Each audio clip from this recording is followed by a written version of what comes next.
Hi, everybody. Ian from Lean Media. Today, I'm going to be talking about why I do not accept paid blogging opportunities when they are presented to me. If this video helps, please take a moment to like it and follow me. Let's get started.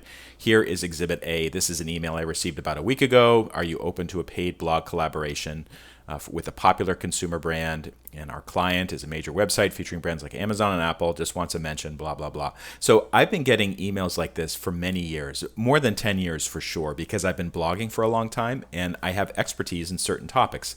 And these people, they find me and they send me these kind of pitches for me to start blogging for them. And I used to respond to them. I used to engage with them, and I don't do it anymore, and here's why. Here's an example of somebody, this is another company called Quality Guest Posts. We're mainly interested in posting articles on your site. Here's the information that we need. How much do you charge? How much do you charge if you write the article yourself? We need the link to be a do follow. Can you confirm? Can you allow that? And then finally, the lower the prices you give us, the more clients you will send your way. And this is after I told them my regular consulting rate. Or if it was a case where I gave a flat rate, it was based on my consulting rate. And I'm not cheap. So these people, I've engaged with them probably about a half dozen times. Every time I told them my consulting rate or the rate that I would charge, they immediately departed, or they'd say something like, "Oh, lower the prices you give us, the more clients will send your way." And I told them I don't write flat rate posts. All prices are based on the hourly rates and hosting costs that I share with them, and those rates are not negotiable. If they want my expertise as a blogger, they have to pay for it. If you go to the websites of these places, you can see that they're pitching big brands. These are usually for branding campaigns that let's say Samsung, they're trying to promote a new phone and they want to get it mentioned on kind of techie websites. So these brands, they need quality blogs to be able to mention these things or even take a sponsored post. So they're taking lots of money from these brands. The people that use services like this, they're usually companies that have an advertising budget, and but what they need on the other side is they need people who have established blogs or YouTube channels or whatever to promote this stuff, either to include a link or to mention it. This is morphed into influencer campaigns. You could say it's like influencer blogger or paid blogger, sponsored posts, or social media influencers, but the idea is the same. They want exposure, and they'll pay money for it, and they're taking big money from the companies that need this services. But on the other end, they don't want to pay the creators, whether it's a blogger or a social media influencer, that much money.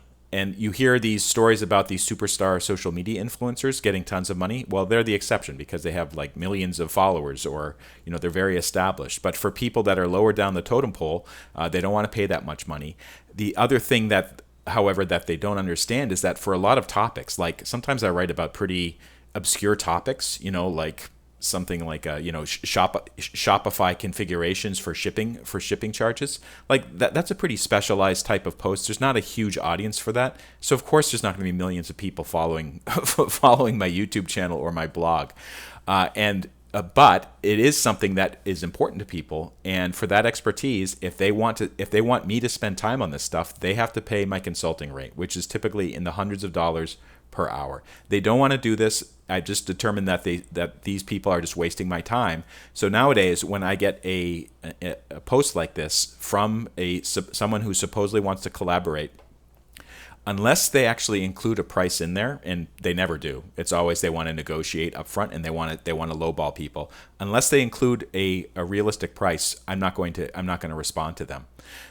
And usually what happens is if they have an unsubscribe link, I'll click the unsubscribe link, so I'll never hear from them again. If they don't have an unsubscribe link, I just mark it as spam, because these people will never give up. They'll keep on hassling me until I respond. So I'm just tired of it. I don't like dealing with this. If they want my expertise, they have to pay for it, and that's the bottom line. I don't need cheapo advertisers, pay me $50 for a blog post or mentioning something. I just don't have time to deal with that. So if they want me, they have to pay for it. And I advise all the other people out there who are bloggers or creators, like, your time is valuable. Don't kind of sell yourself short here. Demand. If some advertiser is coming to you and they want your expertise or they want your audience, they should pay for it. They should pay, and they should pay the right amount for it.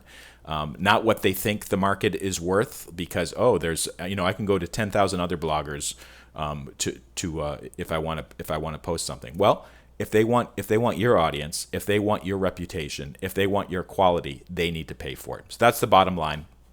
If you're interested in learning more about kind of my approach to online business, go to leemedia.org, click on video or blog. I have tons of posts and videos about all kinds of stuff related to e-commerce, related to kind of running a media business, Shopify, Amazon, and more. Thank you so much for watching.